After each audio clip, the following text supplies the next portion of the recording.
लागी अथाहो लागी। हाँ तो दोस्तों भाई लोग नमस्कार। अभी की बड़ी अपडेट है कि आप लोग बता दें कि खेसारी लाल यादव का इनकमिंग सॉन्ग भोजपुरी गाना के भोजपुरी फैंस इंतजार कर रहे थे, जो गाना के आप लोग बीच में फाइनली उस गाना के मोशन पोस्टर आपसे बीच में जारी कर दिया गया है। अपना कुर्सी के पेटी बांध लीजिए, इसी वीडियो में इसी गाना जानकारी दो बीच में किस चैनल पर कब लॉन्च कीजिए, कौन सा गाना होने वाला है। और जो भाई लोग चैनल सब्सक्राइब नहीं किए तो प्लीज़ भाई लोग चैनल सब्सक्राइब कर लीजिए।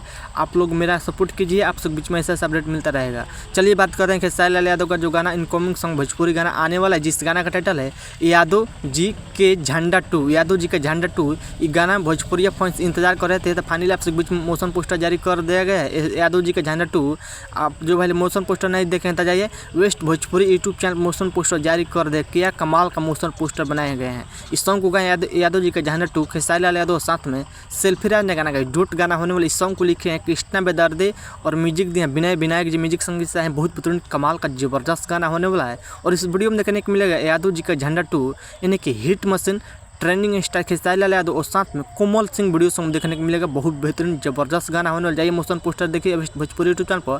मेरा जहाँ उम्मीद है कि कल आपसे बीच में टीजर लॉन्च किया जाएगा किसी टाइम पर वेस्ट भोजपुरी यूट्यूब चैनल पर, और फुल वीडियो देखने को मिलेगा 14 तारीख को सुबह किसी टाइम पर वेस्ट भोजपुरी यूट्यूब चैनल पर। आप लोग एक बार गाना सुनिएगा, बहुत बेहतरीन कमाल का गाना होने वाला। ये गाना भोजपुरी फैन से खुद दुरार पे मिलेगा।